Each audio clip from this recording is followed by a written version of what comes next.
Have you ever, correctly, had a gut feeling to dislike someone who, on the surface, was a cool person that everybody else liked? When I was a boy, 7-8, at a coffee shop I would go to with my parents frequently, there would often be a middle-aged Asian woman hanging out. She was a regular. The baristas knew her. My parents were friendly with her. Sometimes I would play board games with my parents and her. She gave me the creeps, but I couldn't pinpoint why. My parents knew I didn't like her much, but not the full extent. Anyway, the very first time I was with her without my parents there, they were starting the car or something like that. She tried to get me to come back to her house. She wouldn't take no for an answer and got pushy. When my parents came back I told them what happened and we never went there again. My sister's boyfriend. I just immediately found him to be very fake and disingenuous, but the rest of the family loved him and we found him very charming. He owned a running store franchise that was more successful than the original store and was also doing well trading on the stock market. He sold the store back to the owners for a ton of money to focus on the stock market, but this was around the time of the market crash. So to help with that he worked at the store as a salesman. They eventually got married and bought a huge house, and that's when the cops came knocking at the door to their large home with a view. He wasn't rich. He never owned the store. He was only ever a worker and had been stealing cash from the register products and selling them on eBay. The divorce came quick after that. I have a similar story. Sycophant Jeremy, a Weasley looking younger dude I worked with at a music shop in the UK. He was the perfect employee. Early to work, stayed late every day. He'd fix things and tinker about being all helpful when there were no customers and I was sitting around playing the expensive keyboards. I always knew he was hiding something inside, but the managers loved him for the reasons above, had nicknames for him and then I left the job. Fast forward a few months, I go in for some guitar strings, and Jeremy's not there. Jeremy had been stealing those expensive keyboards and high-end audio equipment. That's why he was staying late all the time. He was loading the gear into his Mini out the back of the shop. He'd been at it for ages. He got sent to court and last I heard he was paying back incremental installments of thousands of pounds worth of stolen goods. He got caught because he had left his eBay account logged onto the manager who loved him's computer, and all the gear on there tallied, in reverse chronological order, with the stuff that had been going missing. That was my chance for an I told you so, but Gordo looked hurt enough by it already. One of my brothers was dating this girl, and everyone else had met her several times before I did since I was off at college. So the first impression I get of her is when she shows up at our house and just walks right in. Doesn't knock, doesn't let anyone know she's in there, just walks herself inside and sits on the couch. So then when I come down the hallway into the living room, she had this super vapid smile on her face. I just had this weird gut instinct that she was hiding something from everyone and was going to fight to the death to keep it hidden. I expressed to my mom that she gave me a weird vibe and I got told to stop being jealous, but long story shorter, she ended up having an entire other relationship and life with another guy 3 hours away. How did your brother find out? Her other guy came to see her one day and she told my brother that he was an old co-worker. So my brother said he'd take them all out to lunch and she lost her and it all unraveled. She admitted to everything, from using my brother for money to having this whole relationship for their entire relationship. Apparently, when I was 4 or 5, my grandma introduced me to some new boyfriend. Everyone liked him, but I would have nothing to do with him. Wrinkled my nose, wouldn't be left alone by him. I guess he just came into her apartment one day and walked at her with something behind his back. Said nothing. She got an eerie feeling and said, "Are you going to kill me?" With a dead-faced stare he came at her. She managed to jump over some furniture and get away. She's always been in great shape, running 3 miles a day until age 18. She got somewhere safe, called the police and never saw him again. The girlfriend and I used to work at the same ski hill, and the place was pretty much full of seasonal employees, revolving door status. Anyway, she got this new dude in her department that everyone thought was a super nice guy. I did not trust him. There was just something about the way he talked to female employees that just seemed weird. He was trying to gain their trust way too quick. I made my sentiments known to my girlfriend and other friends and they thought I was just being jealous or something. I worked part-time out of town at the time, and he'd always ask me what days I was gone. It was weird. He also didn't have a car, so sometimes my girlfriend would give him a ride home and he'd ask her to hang out at our place when I was out of town. She declined. So at the end of the season, a female friend of ours and this kid decide to rent a place together. They weren't dating, and as they're in the final steps, federal marshals show up and arrest him. Turns out he had been on the run for over a year for kidnapping and raping a girl in a different part of the country. His family had been helping him, and he took the name of his brother while on the run. Filling out the housing application somehow tipped off the marshals. Trust your instincts. My mom was a single mom and did the best she could. However, she thought it might be better to leave me with a neighbor than at home alone. From the age of 6, I pleaded with my mom to let me stay home alone until she got home from work, that I would be okay. My intuition was right. The neighbor was convicted of multiple murders of single mom 1 and 2 towns over when DNA evidence came into being. He only liked to date and kill non-obese women. Fortunately my mother was fat. Your mama's so fat, she survived and lives a happy life. A pastor who was involved in the community outreach program for a prison, which I volunteered to for the first time, seemed very friendly on the outside but seems really creepy to me. He kept putting his hands on my shoulder on that day and got my number from one of the volunteers and called me non-stop that night to say he is lonely and wants to talk. I was 14 at the time. Some girl started talking to me on the bus ride home. I thought there was something off about her, but my parents, who are inherently optimists, told me to be nice and hang out with her. They even invited her over for dinner a few times. She lived about a 4-minute walk away from me, so it was hard to come up with excuses not to hang out. We eventually hung out a few times and I found out that she was a foster kid and had gotten bounced around a lot. She was also on a lot of medication for bad joints, bipolar disease and a few other things. She was almost 18. Well anyway, turns out she was having an affair with the father and they plotted together to kill the mom so that they could be together. They made sure to plan it during a time when the dad was out of town. The girl ends up stabbing her foster mother to death and the family's biological daughter is the one to call 911. They put the 911 tape up online and it was the worst thing I've ever listened to. TLDR, strongly urged by my parents. Previously, forced to hang out with a girl on my bus. She ends up having an affair with her foster father and stabbing her foster mother to death because the dad convinced her to. Their 14-year-old biological daughter witnessed the whole thing.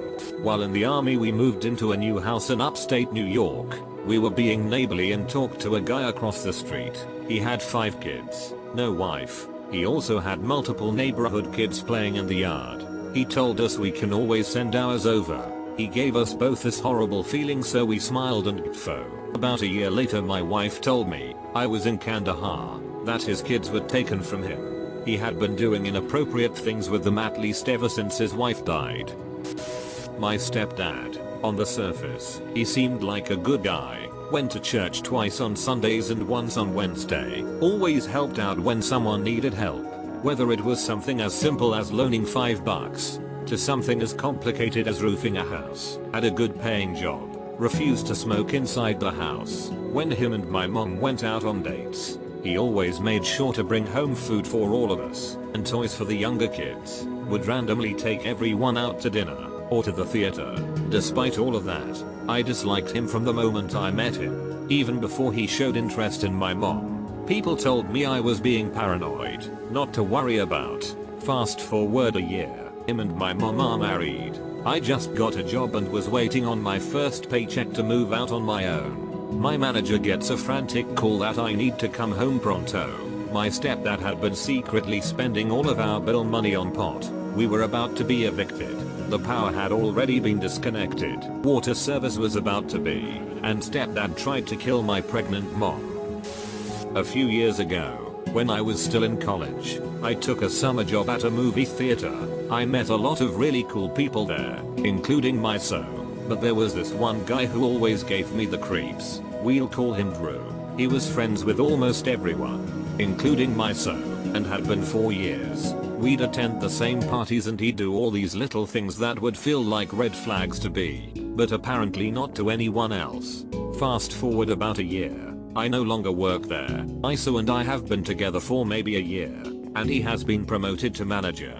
Drew has also been promoted to supervisor. It should be noted that there were a lot of teenagers employed at this theater. One day, two of the younger girls come into the office. If they were 18, they were only just to talk to Miso. They tell him they're sorry because they know Miso is friends with Drew, but they have to tell him something. The younger one tells him that a few weeks prior, she was sitting alone in the break room, eating her lunch. Drew walks in and says to her, "Do you touch yourself?" She doesn't answer. He says, "Because if not, you should." I think he said more, but Miso is so furious when he told me that story that he was having trouble telling it. Miso fills out the report for the poor girl and passes it on to the GM, who then informs him that Drew had 5 counts of SUAL harassment on his file already.